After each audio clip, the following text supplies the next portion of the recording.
கண்ணியமான அல்லாஹ்வின் நல்லடியார்களே, அல்லாஹ்வினுடைய அருளுக்கு ரஹ்மத்தை கொண்டு ஹஜ்ஜு பெருநாள் முடிந்து, தக்பீர் தஷ்ரீக் முடிந்து, நாம் ஜும்ஆவுடைய தினத்திலே ஒன்று கூடியிருக்கிறோம். அன்பானவர்களே, இந்த நாளையிலே ஒவ்வொரு மனிதனும், ஒவ்வொரு இஸ்லாமிய பெருமக்களும் தங்களுடைய உள்ளங்களில் ஒரு விதமான மன அழுத்தத்தை ஏற்படுத்திய ஒரு நிகழ்வு என்ன அப்படின்னா, இன்றைய ஆட்சி மாற்றம் ஏற்படாமல் மீண்டும் அதே ஆட்சியே ஏற்பட்டிருக்கின்றதே என்று நினைத்து இஸ்லாமிய சமுதாயம் மாத்திரம் அல்ல, ஏராளமான இந்து சமூக சகோதரர்களும் கூட அதை மிகவும் ஒரு வெறுப்பாக பார்க்கக்கூடிய ஒரு சூழ்நிலையை நம்மால் உணர முடிகின்றது. பெருமக்களே, இஸ்லாமிய சமுதாயத்தை பொறுத்தவரை ஒன்று நாம் நினைவில் கொள்ள வேண்டும், அதை நாம் முழுமையாக ஈமான் கொண்டிருக்கின்றோம், அதை நம்மால் மறுக்க இயலாது. வல் பதுரி கைரிஹி வஷர்ரிஹி மினல்லாஹி தஆலா. இந்த துன்யாவில் நடக்கக்கூடிய நன்மையான காரியமாக இருந்தாலும், அது தீமையான காரியமாக இருந்தாலும், அது அல்லாஹ்வினுடைய நாட்டப்படிதான் நடக்குகின்றது என்பதை நாம் முழுமையாக ஈமான் கொண்டிருக்கிறோம் இல்லையா? ஈமானுடைய பொருள் 7, அதுல இது ஒரு பொருள். நன்மையா நடந்தாலும் சரி, தீமையா நடந்தாலும் சரி, அதுவும் அல்லாஹ்வின் நாட்டம்தான். தீமைன்னா என்னதுங்க? தீமைன்னா என்ன? தீமைன்னு சொன்னா இப்ப இந்த மாதிரியான ஆட்சிகள் உருவாகுவது அது தீமை தானே. அது அல்லாஹ்வுடைய நாட்டம் இருந்தால்தான் நடக்கும், தவிர அவர்களால் யாராலும் எதுவும் செய்து இயலாது என்பதை முதல்ல மனசுல என்ன செய்யணும்? உறுதி கொள்ள வேண்டும். தக்தீரு அஸீஸுல் ஹக்கீம். உலகத்தில் இருக்கக்கூடிய எல்லா நுட்பங்களையும் முழுமையாக அறிந்தவன் அல்லாஹ் ஒருவன் தான். எது சரி எது தப்பு என்பது அல்லாஹ் ஒருவனுக்கு மட்டும்தான் தெரியும். நமக்கு எந்த விதமான அறிவும் இது விஷயத்தில் இல்லை என்பதை அல்லாஹ் தஆலா சொல்லித் தருகின்றான். பெருமக்களே, அல்லாஹ் குர்ஆன்ல ஒரு விஷயத்தை சொல்லுவான், ஃபஅஸா அன் துக்ரஹ ஷைஅன் ஃபஹுவ கைருல் லக்கும். நீங்க ஒரு விஷயத்தை வெறுக்கலாம், சரி இது என்ன இப்படி நடந்துருச்சுன்றதாக நீங்க நினைக்கலாம், ஆனால் அதில் உங்களுக்கு நன்மை இருக்குகின்றது என்பதாக சொல்லுவோம். இது எங்க சொல்றான் தெரியுமா? எங்க சொல்றான் தெரியும்? கணவன் மனைவியினுடைய விஷயத்துல சொல்றான். இந்த விஷயத்தை எப்படி சொல்றான்? ஒரு கணவன் மனைவிக்குள்ள சண்டை சச்சரவு வருது, பிணக்குகள் ஏற்படுது, மனசு வெறுப்பு ஏற்படுறது. என்னடா காலம் பூரா இதே பிரச்சனையாக இருக்குது, மனசுல தன்னை செஞ்சிடறான், இவன் வேணாம், இந்த பெண் நமக்கு வேணான்னு சொல்லிட்டு முடிவுக்கு வர்றான், தலாக்கு சொல்லி நினைக்கிறான். அப்போ அல்லாஹ் சொல்லுகின்றான் என்ன? நீங்கள் ஒரு விஷயத்தை வெறுக்கலாம், அதில் அல்லாஹ் தஆலா உங்களுக்கு நன்மையான விஷயங்களை வைத்திருக்க கூடும் என்பதாக நமக்கு அல்லாஹ் தஆலா அருமையான ஒரு செய்தியை சொல்றோம். நமக்கே தெரியாது, நம்ம அவரை விட்டு விலகிடுவோம் அப்படின்னு நினைப்போம். ஆனால் விலகினால் ஏற்படக்கூடிய தீமைகள் நாம் அறிய மாட்டோம். இவ்வளவு சிரமத்தோடு அவரோடு சேர்ந்து வாழக்கூடியது ஒரு நன்மை உங்களுக்கு இருக்குகின்றது என்பதை உங்களுக்கு அறியாமல் அல்லாஹ் உங்களுக்கு வச்சிருக்கிறான் அப்படின்னு சொல்லிட்டு சொல்லக்கூடிய அந்த விஷயம் இருக்குது. திருமணம் சொல்லுவாங்க, அப்படி இருந்தால் நீங்கள் அவருடன் வாழுங்கள், உங்களுக்கு அந்த நன்மை வைக்கலாம் என்பதாக சொல்லுவாங்க. அந்த மாதிரி தான் இது, அந்த மாதிரி தான். இந்த ஆட்சி வேண்டாம், இந்த ஆட்சி வரக்கூடாது அப்படின்ட்டு இந்த நாட்டு மக்கள் முழுவதும் துவா செஞ்சாங்க. எங்க பார்த்தா நோம்புடையில எல்லாரும் துவா.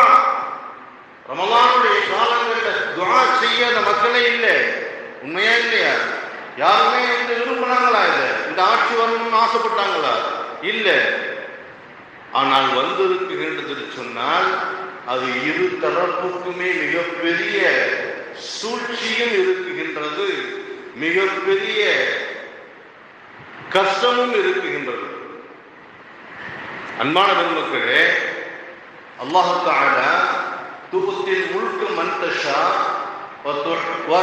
தன்சிகள் முழுக்க மின் மன்தஷா. அல்லாஹ் நாடுறவங்களுக்கு என்ன செய்வான்? ஆட்சியை கொடுப்பான். நாடுறவங்களை ஆட்சியை விட்டு இறக்குவான்னு சொல்லிட்டு அல்லாஹ் குர்ஆன்ல சொல்லுவான். சிலருக்கு அல்லாஹ் தஆலா ஆட்சியை கொடுத்து சோதிப்பான். சிலருக்கு அல்லாஹ் தஆலா செல்வத்தை கொடுத்து சோதிப்பான். சிலருக்கு அல்லாஹ் தஆலா நோயை கொடுத்து சோதிப்பான். சிலருக்கு அல்லாஹ் தஆலா குடும்பத்தில் பிரச்சனையை கொடுத்து சோதிப்பான். சோதனை என்பது எப்படி வேண்டுமானாலும் வரலாம். அல்லாஹ் தஆலா இந்த ஆட்சிக்கு கொடுத்திருக்கக்கூடிய மிகப்பெரிய சோதனையை நாம் எல்லாருமே அறிவோம். இது மிகப்பெரிய ஒரு வெற்றி என்பதல்ல. அன்பிற்குரிய பெருமக்களே, இப்படிப்பட்ட ஆட்சிகள் மீண்டும் மீண்டும் வருவதற்கு என்ன காரணம் தெரியுமா? நாம் நடந்து கொள்ளக்கூடிய செயல்பாடுகள், நாம் நடந்து கொள்ளக்கூடிய முறைகள், இது இஸ்லாமிய சமுதாயத்தை சோதிப்பதற்காகவே அல்லாஹ் தஆலா இப்படிப்பட்ட ஆட்சிகளை தரக்கூடியதை நாம் குர்ஆன் ஷரீஃபினுடைய எல்லா இடங்களிலும் பார்க்கலாம். குர்ஆன் ஷரீஃப்ல பல சரித்திரங்களை சொல்றோம். இதுக்கு முன்னால் நடந்த ஏராளமான கொடூர அரக்கர்கள் ஆட்சி செய்து அந்த அரக்கர்களின் பிடியில் இஸ்லாமிய மக்கள் சிக்குண்டு சின்னாபின்னப்பட்ட செய்திகளை சொல்லி, அப்படி யாரெல்லாம் கடுங்கோல் ஆட்சி செய்தார்களோ, மிகப்பெரிய துன்புறுத்தினார்களோ, நாட்டு மக்களை யாருக்கெல்லாம் கஷ்டப்படுத்தினார்களோ, அப்படிப்பட்ட ஆட்சியாளர்களுடைய நிலை என்ன ஆனது என்பது பற்றி குர்ஆன் ஷரீஃப்ல பல இடங்கள்ல பல விஷயமா சொல்றாங்க. உங்களுக்கு தெரியும், ஃபிரௌன், அவனை விட ஒரு சிறந்த உதாரணம் நமக்கு தேவையா?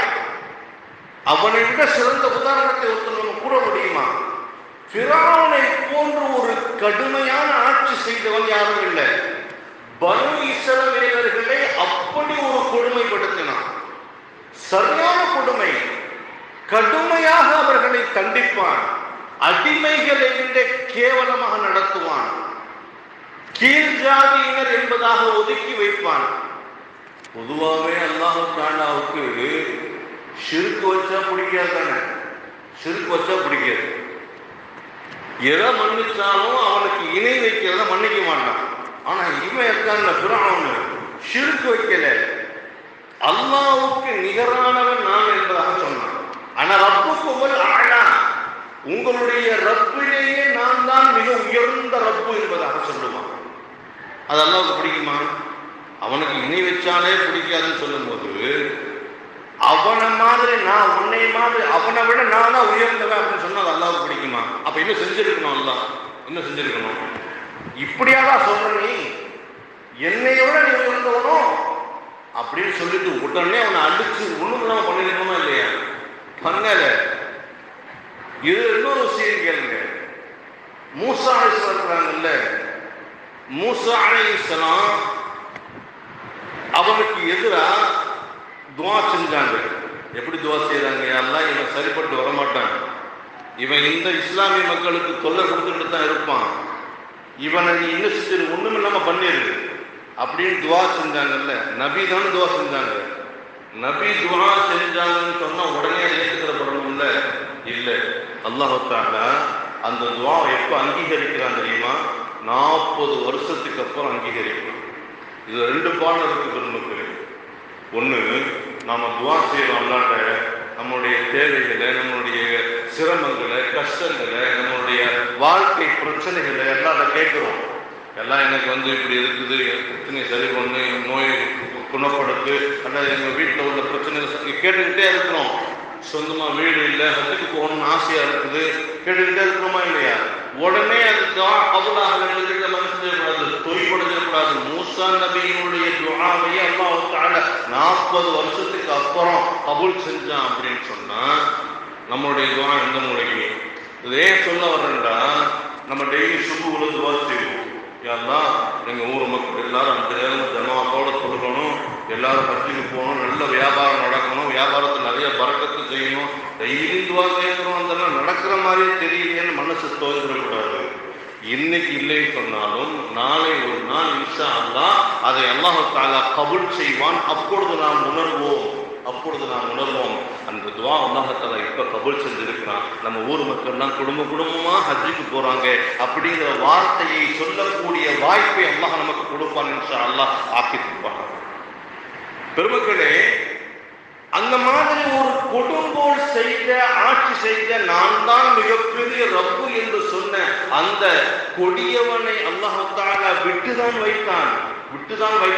அது மட்டுமா சொன்னான், ஹாதிஹில் முல்குல் மிஸ்ர், இந்த மிஸ்ர் நாட்டினுடைய ஆட்சி என்னுடைய கையில் சொன்னான்.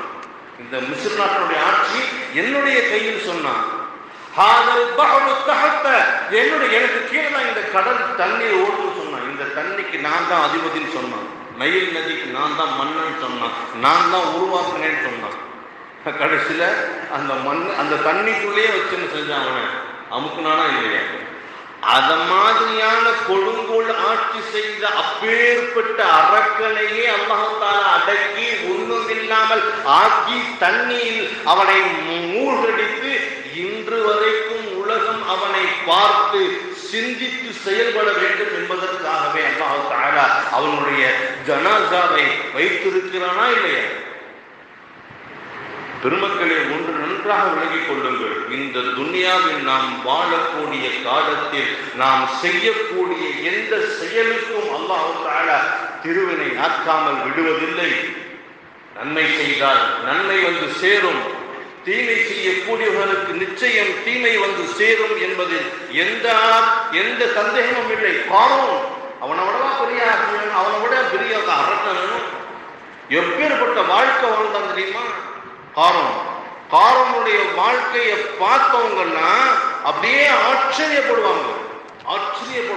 எந்த அளவுக்கு ஆச்சரியப்படுவாங்கன்னு சொன்னா, வாழ்ந்தா இவன மாதிரி வாழணும்டா, அவனுடைய வாழ்க்கையினுடைய ஆடம்பரம், அவனுடைய மாளிகைகள், சொர்க்கத்தை கட்டினாங்க இல்லையா? கடைசியில் என்னாச்சு? அல்லாஹ் தஆலா அது அப்படியே மண்ணோட மண்ணாக்கி சொத்தும் செல்வம் சுகம் பணம் எல்லாத்தையும் மண்ணோட மண்ணோட சேர்ந்து உள்ள ஒண்ணுமே இல்லாம போச்சு. அதை பார்த்ததுக்கு அப்புறம் தான் மக்கள் சொன்னாங்க, அம்மாடி நல்ல பேர் நம்ம இவன மாதிரி இல்லாம போயிட்டோம் அப்படின்னு சொல்லி. பெருமக்களே, உலகத்தில் யாரும் எந்த விதமான செயல்பாடுகளுக்கும் தண்டனையை அனுபவிக்காமல் விடமாட்டார்கள். ஒன்று விளங்கிக் கொள்ளுங்கள், நாம் ஒரு தீய செயலை செய்வோமையானால், அல்லாஹ்வுக்கு பிடிக்காத ஒரு காரியத்தை செய்வோமானால், எப்படி அல்லாஹ்வுக்கு பிடிக்காத காரியம் என்ன? தொழுகாமல் இருக்கிறது அல்லாஹ்வுக்கு பிடிக்காது, ஹராமான காரியங்கள் செய்யறது அல்லாஹ்வுக்கு பிடிக்காது, வட்டி வாங்குறது அல்லாஹ்வுக்கு பிடிக்காது. ஹராமான காரியம் என்னென்ன இருக்கு எல்லாமே உங்களுக்கு தெரியும். வட்டி, ஜினா, ஹராமான விஷயங்கள், அடுத்தவங்களை பற்றி புறம் பேசுறது, அடுத்தவங்களை பற்றி என்ன செய்யறது, பொறாமப்படுறது, எதுவுமே அல்லாஹ்வுக்கு பிடிக்காது. இதை ஏதாவது ஒண்ணு நம்ம செய்யாம இருக்கிறோமா? எல்லாத்தையுமே செய்யறோம். செஞ்சுட்டு இதெல்லாம் அல்லாஹ்வுக்கு பிடிக்காதே, இதை நம்ம செய்யறோமே அப்படிங்கிற குற்ற உணர்ச்சி நம்மளுடைய உள்ளங்கள்ல இல்லை. இது அல்லாஹ்வுக்கு பிடிக்காததுனால அல்லாஹ் சொல்றான், எனக்கு பிடிக்காத ஒன்றை நீங்கள் செய்வீர்களானால் எனக்கு பிடிக்காத ஒருவனை கொண்டு ஒன்றுகளுக்கு எதிரியாக ஆக்குவேன் சொல்றோம். அதான் எனக்கு நடந்துருக்கு. நம்ம வாழ்க்கையில செய்த எதுவுமே அல்லாஹ்வுக்கு பிடிக்காத செஞ்சுக்கிட்டு இருக்கிறோம். அதனால அல்லாஹ் என்ன செய்யறான்? நமக்கும் அல்லாஹ்வுக்கும் பிடிக்காத ஒருவனை நமக்கு என்ன செய்கின்றான்? ஆட்சியாளராக கொடுத்து இந்த சமுதாயத்தை சோதிக்குகின்றான். பெருமக்களே, எந்த சோதனையாக இருந்தாலும் சரி, எல்லா சோதனைகளுக்கும் ஒரு தீர்வு இருக்கும். அந்த தீர்வு இல்லாமல் இல்லவே இல்லை. எந்த தீர்வும் இல்லாமல் உலகத்தில் யாரும் என்ன செய்ய முடியாது, தப்பித்து விட முடியாது என்பதற்கு ஏராளமான உதாரணங்களை நாம் என்ன செய்யலாம், குர்ஆன்ல பார்க்கிறோம். அலம் தர கைஃப ஃபஅல ரப்புக பிஆத், அலம் தர கைஃப ஃபஅல ரப்புக, ஆது கூட்டம் என்ன ஆனாங்கன்னு நீங்க பார்க்கலையா? ஆது கூட்டம் என்ன நல்லா கேட்கணும். ஆது கூட்டம் என்ன ஆனாங்கன்னு நீங்க பார்க்கலையா? லம் யஃலுகு மிஸ்லுஹா ஃபில் பிலாத் வ ஃபிர்அவுன தில் அவ்தாத். அந்த சூறாவில் பூரா அப்படியே அந்த சரித்திரங்கள், அநியாயக்காரர்கள் ஆட்சி செய்த அந்த அநியாயக்காரர்கள் செய்த அந்த கொடுங்கோலை பூரா சொல்லி காட்டி அவங்க என்ன ஆனாங்கிறத எல்லாம் சொல்றான். ஃபிர்அவுன தில் அவ்தாத், ஃபிர்அவுனுடைய படை இருக்குதுல்ல, அந்த படை பயங்கரமான படை, பல லட்சக்கணக்கான வீரர்களை வச்சிருந்தான்.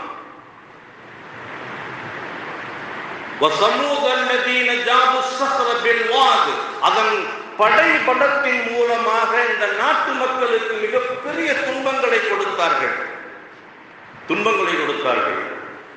கடைசியில் அவங்களோட நிலைமை என்னாச்சு? ஒட்டு மொத்தமா எல்லா படையும் சேர்ந்து தண்ணீர் அடைஞ்சு போச்சு. அதே மாதிரி ஆது கூட்டத்துக்கு சொல்லும் போது சமூக கூட்டத்துக்கு சொல்லும் போது சமூகத்தின ஜாபு சக்கர பில்வார் பிரசிய சொல்றோம். ஆது கூட்டத்துக்கு சொல்லும் பொழுது அவங்க எப்படி படிச்சாங்க தெரியுமா? லம் யஹ்லுகு மிஸ்லுஹா ஃபில் பிலாத், இந்த உலகத்திலே அந்த மாதிரி படைக்கணும்னு சொல்றோம். ஒரு ரெண்டு விஷயம் இருக்கு இந்த மனிதர்களை பொறுத்தவரை. சிலர் ஆட்சியை வைத்து என்ன செய்வாங்க? உலக மக்களை ஆட்டி படைப்பாங்க. அது நல்லாட்சியாக இருந்தாலும் சரி, தீ ஆட்சியாக இருந்தாலும் சரி. தீ ஆட்சிக்கு உதாரணம் யாரு? ஃபிரௌனை பத்தி எல்லாம் சொல்லியிருக்கோம். உடல் பலத்தை வச்சு மிகப்பெரிய ஆட்டம் ஆடுவார்கள். அதுதான் ஆது கூட்டத்தை சொல்றோம். ஆது கூட்டம் எப்படிப்பட்டவங்க தெரியுமா? அல்லாஹ் எப்படி எவ்வளவு பெரிய ஆற்றலை கொடுத்துருந்தான் தெரியுமா? மலைகளை கைகளால் குடைவார்கள். கல்ல போய் சுரண்டா சொல்ல முடியுமா? சுரண்ட முடியுமா? பெரும் மலைகளை கைகளால் சுரண்டி அதற்குள்ள போய் உட்கார்ந்து வாழ்க்கை நடத்தான்னு சொன்னா அவனை எவ்வளவு பெரிய உடல் பலத்தை கொடுத்திருப்பான். அந்த உடல் பலத்தை வைத்து அவர்கள் இந்த மக்கள் என்ன செஞ்சாங்க? மிகப்பெரிய சோதனைக்குள்ளாக்குனாங்க, கொடுமைப்படுத்தினார்கள். அவர்களை அல்லாஹ் தஆலா ஒண்ணுமில்லாமல் ஆக்கியதாக குர்ஆன் சொல்லுகிறது. உலகத்தில் வாழக்கூடிய யாராக இருந்தாலும் சரி, எவராக இருந்தாலும் சரி, நிச்சயம் தப்பிக்கவே முடியாது என்பதற்கு இது போன்ற விஷயங்கள் சாட்சியாக அமைகின்றது. அபூஜஹில் எவ்வளவு பெரிய அரக்கனா இருந்தான். நபி ஸல்லல்லாஹு அலைஹி வஸல்லம் எவ்வளவு பெரிய சவாலாக இருந்தான். பெருமானார் சொல்லுவாங்க, அபூஜஹில் இந்த உம்மத்தினுடைய ஃபிரௌன் சொல்லுவாங்க. உம்மத்தினுடைய ஃபிரௌன்னு ஒருத்தனை பார்த்து சொல்றாங்கன்னு சொன்னா அவன் எவ்வளவு பெரிய கொடியவனாக இருப்பான். அல்லாஹ் தஆலாவுக்கு இது போன்ற எதிரிகளை அழித்தொழிப்பதற்கு பெரிய படையெல்லாம் ஒன்றும் தேவையில்லை. ஆபிரகாமுடைய யானைப்படை அல்லாஹ் தஆலா எப்படி அழிச்சான்? எவ்வளவு பிரபலமான ஒரு சம்பவம். சாதாரண அபாபீல்ங்கிற சின்ன குருவியை வச்சு சின்ன சின்ன கல்லை போட்டு அந்த யானைப்படையிலேயே சாணி நசுங்கினதான் நசுக்கிட்டான் இல்லையா? அபூஜஹில் எவ்வளவு பெரிய ஆளுமை கொண்டவன், அப்பேற்பட்ட ஆளுமை கொண்டவனுக்கு முன்னாடி நின்று சண்டையிடுவதற்கும் பேசுவதற்கும் மிகப்பெரிய ஆஜானுபாகுவான வாலிபர்கள் கூட தயங்கக்கூடிய ஆற்றல் பெற்ற அந்த அபூஜஹிலை காலி ஒண்ணது யார் தெரியுமா? சின்ன பசங்க 2 பேர், 2 சின்ன பசங்க, ஒண்ணுமே இல்லை. ஒருத்தர் காலை வெட்டினாரு, இன்னொருத்தருக்கு என்ன செஞ்சாரு? குதிரை காலை வெட்டி ஆளை கீழே இருந்தாரு, இன்னொருத்தர் குத்திவிட்டாரு. சொல்ல முடிஞ்சு. அல்லாஹ் நாடிட்டான்னா எவ்வளவு பெரிய வீரனாக இருந்தாலும் சரி, எவ்வளவு பெரிய அரக்கனாக இருந்தாலும் சரி, நம்ரூது எவ்வளவு பெரிய கொடியவன். இப்ராஹிம் அலைஹிஸ்ஸலாம் அவர்களை நெருப்பு குண்டத்தில் போட்ட மிகப்பெரிய அராஜகம் பிடித்த அயோக்கிய அரசன். அவனை எப்படி காலி பண்ணான்? சாதாரண ஒரே ஒரு கொசு தான் மூக்கு உள்ள போய் மூளையில இருந்துச்சு.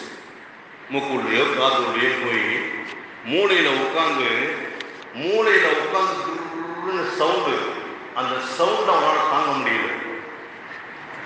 அந்த கொசு என்டர்டைன்மெண்ட்டுக்கான என்ன செய்யும்? சவுண்டு கொடுக்கும், பாட்டு படிக்கும்.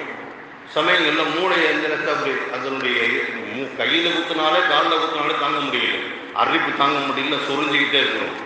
மூளையில போய் குத்துனா எப்படி சொல்லி வருவது? ஒரு வைத்தியம் உடல நாட்டில் இருக்கக்கூடிய எல்லா வைத்தியனும் கொண்டு வந்து வைத்தியம் பார்த்தாங்க. ஒரு வைத்தியனுக்கும் புரியல. அப்பன்னா ஸ்கேனர் இருந்துச்சு, மண்டைக்கு 3D ஸ்கேன் போட்டு பார்ப்போம்னு சொல்லி போட முடியுமா? யாருக்குமே புரியல. கடைசியில் ஒரு வைத்தியம் சொல்லிட்டு போனோம், இதுக்கு ஒண்ணுமே தீர்வு இல்லைங்க. அவருக்கு எப்போலாம் மண்டையிலுக்குள்ள அரிக்குதோ, எப்போலாம் ஏதாவது பிரச்சனை வருதோ, நல்ல மட்டை செருப்பு எடுத்துக்கிறதுங்க. செருப்பு வச்சு என்ன செய்ய, மண்டையில சப்பு சப்பு சப்பு சப்பு சப்புன்னு அடிங்கன்னு சொல்லிட்டு ஒரு மருத்துவம்.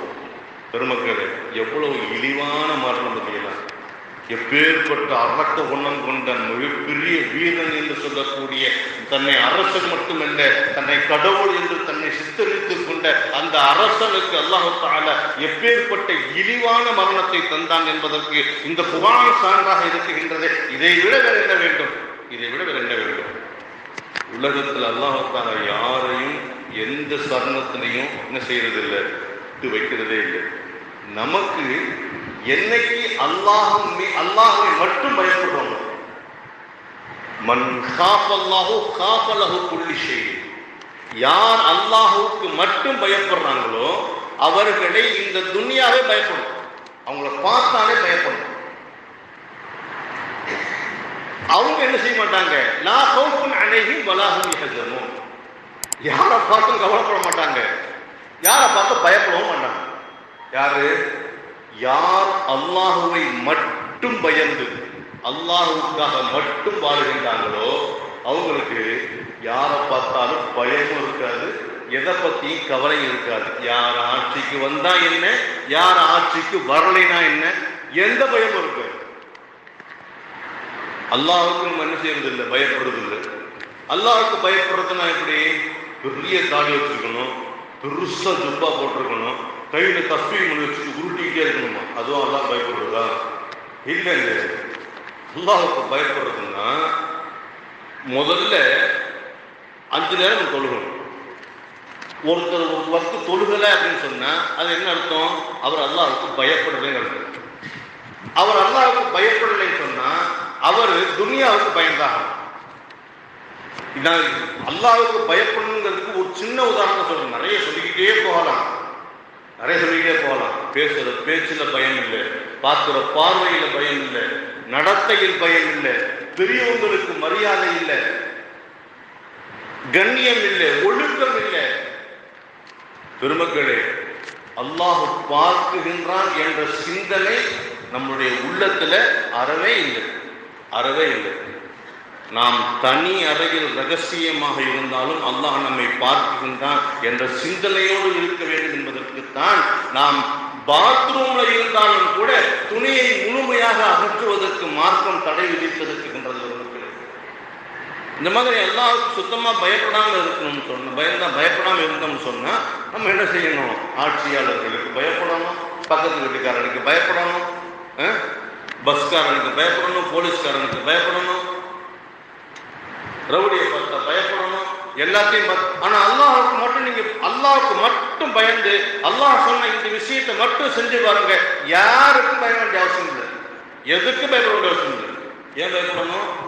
அவனை படைச்சது யாரு தான்? ரப்பு தானே. அவன் நாடாம எந்த கெடுதலும் யாராலும் செய்ய முடியாது. அல்லாஹ் நாடாமல் உலகமே சேர்ந்து நின்றாலும் ஒருத்தரை என்ன செஞ்சிட முடியாது, அவருடைய எதையுமே அசைச்சிட முடியாது. அப்படித்தானே? இதுல நமக்கு நம்பிக்கை இருக்குதா இல்லையா? நம்பிக்கை இருக்கு, எல்லாருக்கும் நம்பிக்கை இருக்கு. அல்லாஹ் நாடாம நமக்கு எந்த தீமையும் ஏற்படாத நம்பிக்கை இருக்கு. அல்லாஹ் நாடாம நமக்கு எந்த நன்மையும் வந்து சேராதுங்கிறது நமக்கு தெரியும். ஆனால் அந்த நம்பிக்கை நம்முடைய செயல்பாட்டில் இருக்குதா? இல்லை, செயல்பாட்டில் இல்லை. அந்த செயல்பாட்டில் இல்லாத ஒரு காரணத்தினால்தான் அல்லாஹ் இப்படிப்பட்ட சோதனைகளை தந்து கொண்டு இருக்குகின்றான் என்பதில் எந்த விதமான ஐயப்பாடும் இல்லை. மக்களே, ஐயப்பாடும் இல்லை. கண்ணியத்திற்குரிய அல்லாஹ்வின் நல்லடியார்களே, நாம செய்ய வேண்டியதுதான் இருக்கலாம். ஒன்று அல்லாஹ் தஆலா அவர்களுக்கு ஹிதாயத்தை கொடுக்கணும். ஹிதாயத் அல்லாஹ் கொடுத்துட்டான்னு சொன்னா எல்லாருக்கும் சந்தோஷம், நாட்டு மக்கள் மொத்த மக்களுக்கு சந்தோஷம் தான். அல்லது தண்டனையை கொடுக்கணும். மூசா அலைஹிஸ்ஸலாம் அவர்கள் ஃபிரௌனுக்கு தண்டனை கொடுப்பதற்கு அல்லாஹ்விடத்தில் துஆ செய்ததை போன்று உமர் ரலியல்லாஹு அன்ஹு அவர்களுக்கு பெருமானார் ஸல்லல்லாஹு அலைஹி வஸல்லம் அவர்கள் ஹிதாயத்து கிடைக்க துஆ செய்ததை போன்று உமர் ரலியல்லாஹு அன்ஹு போன்று ஒரு கடுமையான எதிரியாக வேணும் உலகத்துல இந்த இஸ்லாத்துக்கு தீனுக்கு என்ன சொன்னாங்க தெரியுமா? கத்தாவுடைய கழுத வேணும்னா என்ன செய்யும்? கத்தாவுடைய கழுத வேணும்னா என்ன செய்யும்? இஸ்லாத்தை ஏற்றுக்கிறோம். ஆனா கத்தாவுடைய மகனானே நான் உமர் இஸ்லாத்தை ஏற்றுக்கிற மாட்டேன்னு சொன்னாரா இல்லையா? நபி ஸல்லல்லாஹு அலைஹி வஸல்லம் அவங்க எங்க இருந்தாலும் தேடி பிடிச்சி தலையை வெட்டாம விட மாட்டேன் அப்படின்னு சொன்னாரா இல்லையா? பெருமான சொல் துவா செஞ்சாங்க, யா அல்லாஹ் எனக்கு அபூ ஜஹல் அல்லது உமர் ரெண்டு பேரும் ஒருத்தரை ஹிதாயத்தை கொடுத்தவர்கள் சொல்லிட்டு கேட்டாங்க. அல்லாஹ் தஆலா உமருக்கு ஹிதாயத்தை கொடுத்தான் ரலியல்லாஹு அன்ஹு. அவர்களை கொண்டு இந்த இஸ்லாம் மறுமலர்ச்சி பெற்றது, புத்துணர்ச்சி ஏற்படுத்தியது. பெருமக்களே, அதுபோன்று நாம் செய்ய வேண்டிய விஷயம் இதுதான். யா அல்லாஹ் இவர்களுக்கு ஹிதாயத்தை கொடுத்துட்டான்னு சொன்னா அல்ஹம்துலில்லாஹ், நல்ல விஷயம். அதை விட பெரிய எதுவுமே இல்லை. அன்பான பெருமக்களே, அப்படிப்பட்ட இந்த தருணத்தில் நாம் செய்யக்கூடிய அந்த ஆட்சியாளர்களை அல்லாஹ் தஆலா கருணை உள்ளவர்களாக மாற்றுவோம். எப்போ தெரியுமா? நாம எப்ப அல்லாஹ்வினுடைய கட்டளைக்கு கட்டுப்பட்டு மார்க்கம் சொன்னபடி நபி ஸல்லல்லாஹு அலைஹி வஸல்லம் அவர்களுக்கு சொல்லி தந்தபடி நம்முடைய வாழ்க்கையை நாம் அமைத்துக் கொள்கின்றோமோ, அப்ப அல்லாஹ் தஆலா ஆட்சியாளர்களை கருணையுள்ளவனாக மாற்றுவான். நாம் எப்ப இதுக்கு மாற்றமா நடந்துக்கிறோமோ அப்ப அல்லாஹ் தஆலா என்ன செய்யறான்? ஆட்சியாளர்களை கடுமையானவர்களாக மாற்றுவான். அப்படித்தான் நீங்க நடந்துகிட்டு இருக்கு. இதுதான் விளக்கம். பெருமக்களே, நாம நம்முடைய வாழ்க்கையை சரி பண்ணிட்டோம்னு சொன்னா இந்த செயல்பாடுகள் சரியாயிடும். அல்ஹம்துலில்லாஹ். அல்லாஹ் தஆலா இந்நாட்டினுடைய நல்லாட்சியாக மாறுவதற்கு, ஆட்சியாளர்களுக்கு ஹிதாயத்து கிடைப்பதற்கு, அவர்கள் மூலமாக இந்த இஸ்லாத்திற்கு ஒரு புத்துயிர் ஏற்படுவதற்கு நல்கிருபை ரஹ்மத்தை செய்தல் புரிவானாக என்ற நல்ல துஆவுடன் என்னுடைய உரையை நிறைவு செய்கின்றேன். வஆகிரு தஅவானா அல்ஹம்துலில்லாஹி ரப்பில் ஆலமீன். அஸ்ஸலாமு அலைக்கும் வரஹ்மத்துல்லாஹி